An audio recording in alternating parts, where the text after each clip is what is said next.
Let's move to our other developing story. That is, of course, Venezuela, where the self-proclaimed interim president is calling on the military to allow humanitarian aid into the country. Juan Guaido, he has received more backing, with several European countries recognising him as the interim leader. But Russia is accusing them of interference. And, of course, the military, which he wants to let the aid through, is in the court of President Nicolas Maduro. Maduro, for his part, has asked the head of the Catholic Church, actually, Pope Francis, to help resolve the crisis. So lots to talk about with Tereso, who is in Caracas for us. Hi, Teresa. So, first of all, the humanitarian side of things, the aid coming through. What is the latest on that? Because, as we say, so much of it is dependent on the military.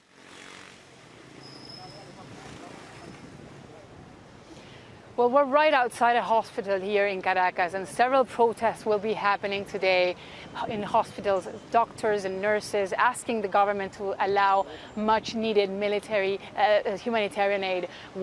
People are saying that they're in desperate need of medications to fight, for example, for cancer, among other illnesses. And the latest we know, there was just a speech at the National Assembly where it was announced that already on this day there's going to start arriving medicines, mostly nutritional supplements, among other things, and that later on we will get information on how that aid is going to be delivered into the country. The big question is, how is it going to enter the country? Let's not forget that until now the government has said that the entering won't be allowed, and that's why Juan Guaido has been appealing to the military, to those soldiers, and telling them that that aid is not only for the population in general, but also for them. And the big question is how those soldiers are going to respond. Well, OK, so let's build on that then. Why don't you tell us and explain to us, Teresa, exactly how loyal the military is to whether it's either the presidency or the man himself, Nicolas Maduro?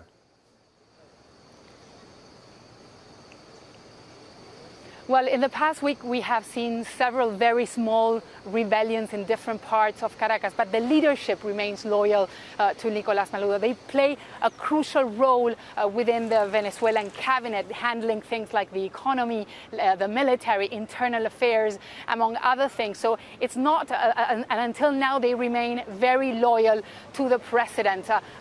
What people are saying that would be a game changer here in Venezuela is that leadership turns around and carries out a coup against the president. But at this point, that's not likely. And that's why the opposition has changed their strategy. They have been appealing to the middle ranks, to the troops that are also suffering from an economic crisis. And as I said before, and that's why Juan Guaido has been appealing to them and telling them to allow that humanitarian aid that's in Colombia and that's going to be arriving to Colombia to be allowed inside Venezuela. OK, thank you for those updates. That's Tereso, at Tereso on Twitter in Caracas. So from there, we want to look at the political side of things a little bit more, especially in light of all the various statements and support that we've seen from not just South American countries. Canada's been involved there, European countries, the United Nations, all these types. We're going to talk to James Sweeney about this. He is a professor of international law at Lancaster University in England. So thank you for your time. Let's think about a few elements here. James, the United Nations says don't want to get involved. European Union hasn't explicitly said we support or we want to remove Nicolas Maduro, but there are countries that do want to go further than that. You've got the Lima Group, the South American nations, who are calling on him to step down. Where does all of this actually leave us with regards to the idea of a change in leadership or a fresh election? Well, as you've said, everybody from the EU to the UN to the USA has said something about the situation, and it goes to this question of, recognising whether there is a new government. Now, as a matter of law, whether you recognise a government or not is just a political statement. It's largely symbolic. It's not the same as when governments recognise a particular state, such as, for example, when Kosovo broke away from Serbia in 2008.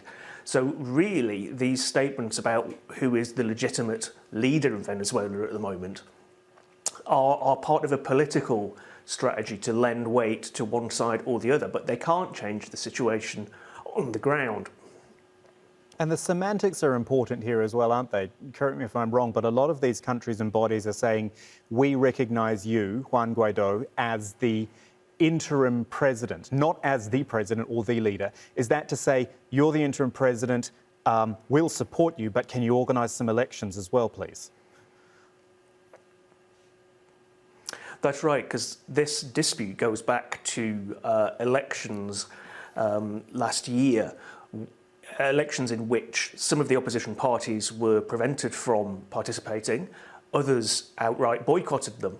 So there's a question about whether the presidency of Mr. Maduro is valid as a matter of Venezuelan law, and what happens in the absence of a properly constituted presidency.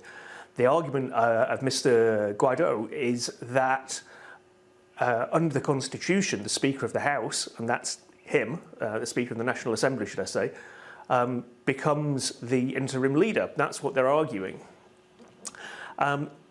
As to the significance of that, I think the real issue is that only the lawful government can be recognised as having the power to invite another state to intervene, to help, in the way, for example, that Syria has invited Russia to assist it. It's possible that the Speaker, Mr.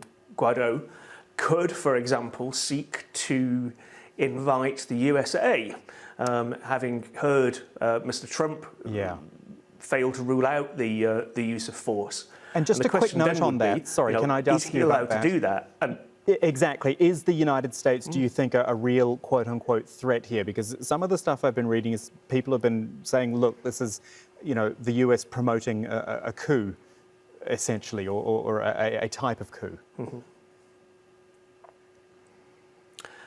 Any sort of interference with the political stability or independence of another country in that way would be unlawful, without a shadow of a doubt.